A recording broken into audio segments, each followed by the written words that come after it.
you can't make your payment, then you can't keep your family fed. You got to say no somewhere, and you've got to fight to not help all these big brokers do everything.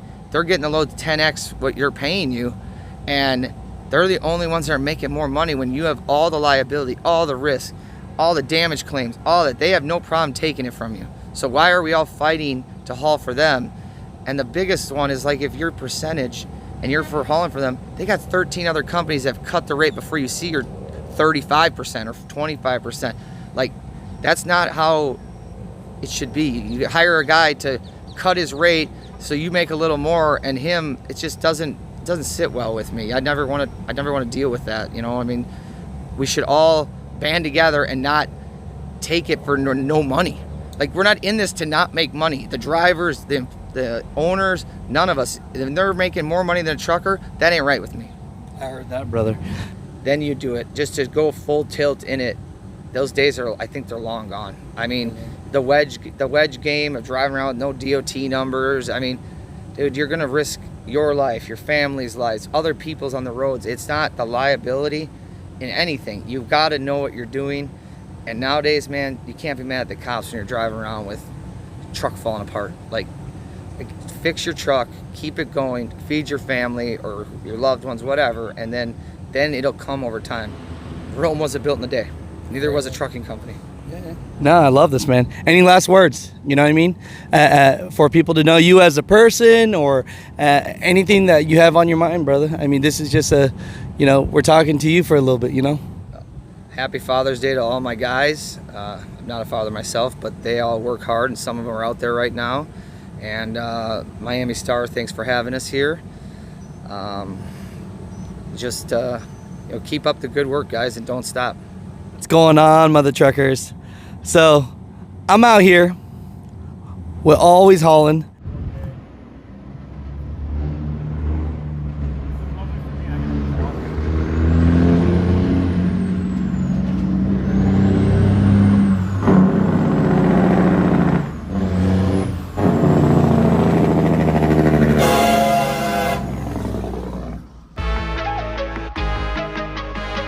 I see you're wearing a different shirt today. I want to show you some love real quick.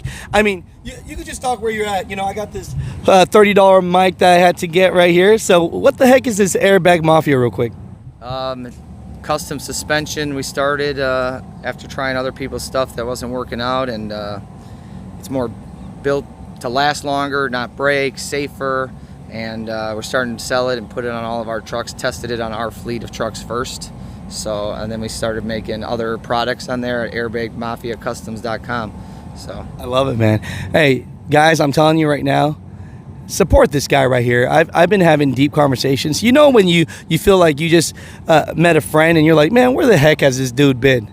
You know, we come from a lot of the same stuff, you know, and so today, you know, tell me if I get some titles wrong, but owner of Always Hauling. Correct. You know, how many car haulers, how many trucks do you have? Currently 7 right now. So 7 trucks in one of the hardest markets, right? Yes, yeah. We were up to 12 one time before COVID, and then it just got, COVID, and went down and found the perfect magic number between 7 and 9, and that's where I like to stay at. Yeah, I love that. You know, talk about this for a second. You know, since we're on that topic of not cutting back, but finding that right number, you know, a lot of people, they have this dream to have like 50 trucks or 100 trucks. You know, was that your dream, or what's the real dream? Like, what's the real dream out there? You know what I'm talking about? I think in the beginning it was to have that, or like have 50 gliders and all that. But in the end, you don't know your employees. You got to hire other employees to talk to your employees. Then they become a number, and I've been a number before, and it never felt good to me. So like, if you can hang out with their families, have company at things, focus more on their trucks and all that, it keeps them motivated for you. I feel like they make more money in a smaller setting because we got to work harder, and the retention of them to stay is better. And when they have been told it's better on the other side, they've all wanted to come back, you know. So it's like I want to be their boss and know their name and sit down and talk or have conversations, group chats with my drivers, all these things. Like, you own 50 trucks, man. You got 40 employees in the office, and you don't know maybe about the original 2 guys that you started with. So, it's being big isn't everything, and then your rates affects your rate. You're almost owned by your payments, then, because you've got to hit a certain number or you'll have no trucks. So it's rough. If I ever saw 50 trucks like sitting at a yard, for me, I would like lose my mind. So I don't know how these guys have hundreds of trucks just sitting around. It's like, it must not be doing something right. I hear that, brother. Would you say that's been a lot of the success right now is knowing your team and being a close niche family like that? Because how long have you been in the car hauling game now? Probably 17 years as a driver car hauling, and I think we're at 13 or 14 now with always hauling. So I mean, it's been, knowing them has helped, because if I do the job, they respect more. We all have had a dispatcher that's never drove a truck that tells you how to load it. Well, like, that's not me. I'll get out there, I still drive, I love doing it. The respect of all your employees is if you're doing the same thing as them, So I think that's key to success. As an owner, driving the truck yourself, do you think almost that's got to be the key to that success, like you're saying? I think it's the key to success of them knowing that you're in it no matter what. I mean, if you're in the office or in your house and dictating them and constantly gone. I mean, don't get me wrong, I'll go on a vacation, but like, I'll grind like a normal guy before he goes home after his turn, the same that they do. So, if you don't show them that you're willing to do anything, why would they want to work for you, And you also got to, if you're the owner and a driver, you almost have to, if something goes awry, like a guy's got to go home, a family emergency, I got to go jump in the truck, I fly to places, I'll do whatever, because I want them to come back and I want them to get to whatever home for home time or an emergency. Like, leaving them stranded or telling them they have to bring the car or the load done. I mean, would you want to work for someone like that? You try your best for your drivers, but sometimes they leave, right?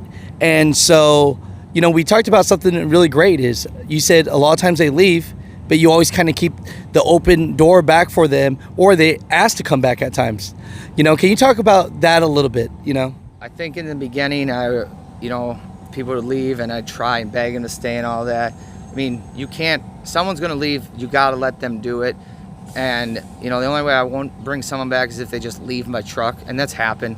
But like, if you do it the right way, it's just like anyways, like, I'll leave the door open and if there's a truck, but it's not always greener, and you can't listen to another driver. I mean, the market is so crazy. If you're just jumping jobs, you got a family support. You got to ride the wave with them. If they've been in this long enough and deal with it, I know circumstances change as you move, family issues, all that. But like, I try to do everything to make it work, and sometimes it doesn't, and I get it. But just because some dude's like, oh, I make it this much now. Okay, well, is he making it now for this week, or is it the next week? And you guys just can't just jump ship. And if you do, like, what the risk is, almost you'll lose more. And maybe 1 out of 9 or 1 out of 10 will be like, oh, I got it. But dude, everyone has goods and bads, I mean, the market is crazy right now, up and down, and it's election year. Yeah, no, I mean, it's like the 4-year curse. We talked about this gripe that you had. You talked. We talked behind the scenes, and you talked about how, man, when will drivers just stop taking the lowest rate? Can you talk about the race to the bottom and how that affects the trucking industry right now, especially in your field as well? I think everyone is stuck to their payments in that, but like, you go into these giant payments and you're taking cars just to make it, but like, if you can't make your payment, then you can't keep your family fed. You got to say no somewhere, and you've got to fight to not help all these big brokers do everything. They're getting the load 10x what you're paying you, and they're the only ones that are making more money when you have all the liability, all the risk, all the damage claims, all that. They have no problem taking it from you. So why are we all fighting to haul for them? And the biggest one is like if you're percentage and you're for hauling for them, they got 13 other companies that have cut the rate before you see your 35% or 25%. Like, that's not how it should be. You hire a guy to cut his rate so you make a little more, and him, it just doesn't sit well with me. I never want to deal with that, you know? I mean, we should all band together and not take it for no money. Like, we're not in this to not make money. The drivers, the owners, none of us. If they're making more money than a trucker, that ain't right with me. I heard that, brother. You think to yourself, man, it must be nice. It must be nice, you know. And people forget. They write it off so quickly. They go, this guy probably started with $5 million, and if I had $5 million, I could build up to 7 or 12 trucks as well, right?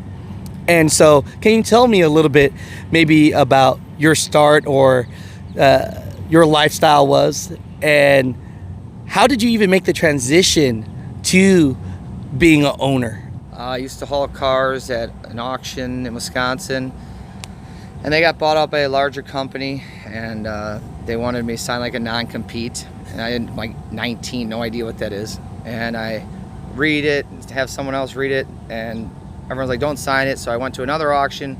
She got me in as a transport manager there. I started making, in auctions they all lose money. We started recouping lost money. She was losing less that year. And this big dealer group had come to me, and they're like, let's start a transport company.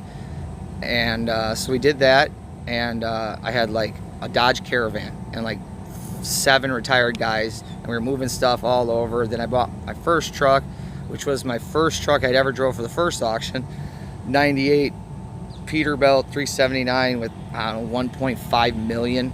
I mean, the head gasket blew up 2 months in, the engine blew 9 months later.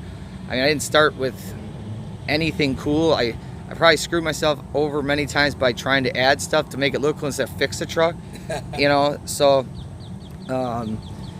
you got to watch not sticking all that in the beginning. I mean, it'll come with time. It just, doing that way, you sacrifice a lot of other things in life. You know, you give up on, you know, family, spending time with your friends, because like that chrome wasn't worth when your truck broke. You could have fixed the truck part. So then we bought our first 9 car from Cottrell, and I just did like graphics on it, a couple little lights here, nothing crazy, right? Interior, put a seat in it. And then it got, I think I had like all Transformer themes. I think I had like 8 of them.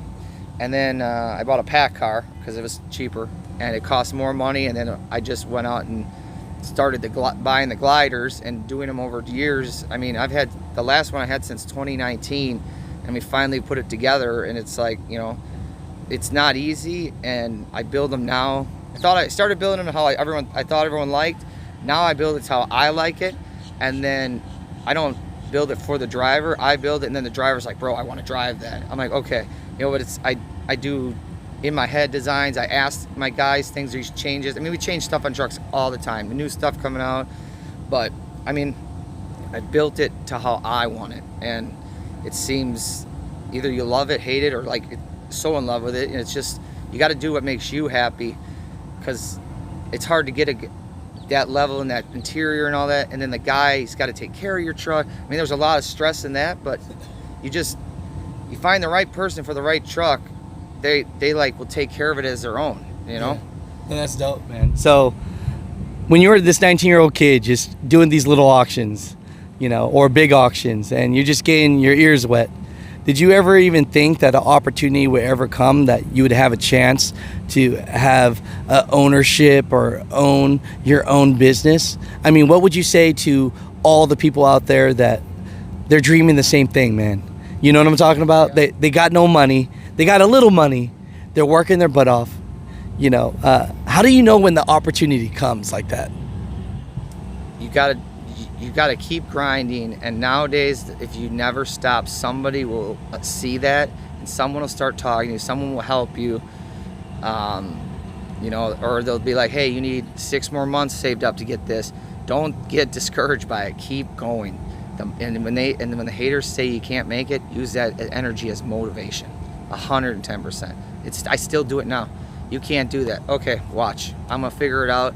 You know, it just, that drives you to work harder, and that puts you into that grind where it's like you succeed faster by not stopping. If you stop, or give up, so you got to start it all over again, you know. So, and trust me, I've failed many times. I was gonna say, how many times has the losses come in? Constant, still to today. I mean, you know, COVID, we all thought we were gonna go bankrupt, all this, the world stopped. You get times where, you know, can't get a truck fixed, and your dealers are mad and all that. I mean, I've done it before. I've had to rent a truck before I had 9 cars to get it load done. I mean, it's trucking. Tires blow out. If you don't want to pay for a tire, don't own a truck. It's like, yeah, you know. Yeah, so what would you say now to your? I know it's raining, guys. So it's hot out here. We got Steve sweating out here. You know, it's hot out here in South Florida. But what would you say to like that 19-year-old kid that didn't have much? You know, I mean, you know, and you're like, I'm getting into this. What would be the best advice that you could have given yourself now that, you know, you could see the bigger picture a little bit better, you know? Save every penny. Don't buy a flashy truck in the beginning. And that's from experience. Make sure you got the running truck. All that other stuff will come over time. Trust me, the more lights you put on, the more it just is more money. And in the beginning, you need to get your capital built up, your clientele. Don't focus on all that other stuff. Grind and truck and grind and truck. I mean, lights will only get you once you have the talent. I mean, you gotta have your core group and dealers or whatever you're hauling. You've got to make sure they're happy, because if they're not happy, you ain't gonna be able to get the chrome. You ain't gonna be able to have the payments. You know, you got to focus on them and keeping that relationship over anything, like together. I mean, we've got dealers that I've had for 13 years. You know, it's just keeping them happy, never letting them down. Issues happen. You know, their mother needs a car or whatever moved, you get it done. No questions asked. We just never stop and just stay focused. No, I hear that. So at the end, anyone that wants to get into the car hauling business now, because we're talking specialized here. Is it sometimes guys go, Alex, just don't do it. I mean, what's your real advice to the guy that wants to give it a go? I think if you're right now, I would go, if you have no experience, I would go for a big company and learn how to do it first, because sticking all your eggs in it from day one and not ever doing it's very challenging. I never hauled a car the first time, and I did it. I'm like, it's not easy. There's more risk of hurting people. There's more all of that. I mean, it's just I would work for someone for a couple years, then get to a company like us, or like my base size companies, and then you do it. Just to go full tilt in it, those days I think they're long gone. I mean, the wedge game of driving around with no DOT numbers. I mean, dude, you're gonna risk your life, your family's lives, other people's on the roads. It's not the liability in anything. You've got to know what you're doing. And nowadays, man, you can't be mad at the cops when you're driving around with truck falling apart. Like, fix your truck, keep it going, feed your family or your loved ones, whatever, and then it'll come over time. Rome wasn't built in a day. Neither was a trucking company. Yeah. No, I love this, man. Any last words? You know what I mean? For people to know you as a person, or anything that you have on your mind, brother. I mean, this is just we're talking to you for a little bit, you know? Happy Father's Day to all my guys. I'm not a father myself, but they all work hard, and some of them are out there right now. And Miami Star, thanks for having us here. Keep up the good work, guys, and don't stop.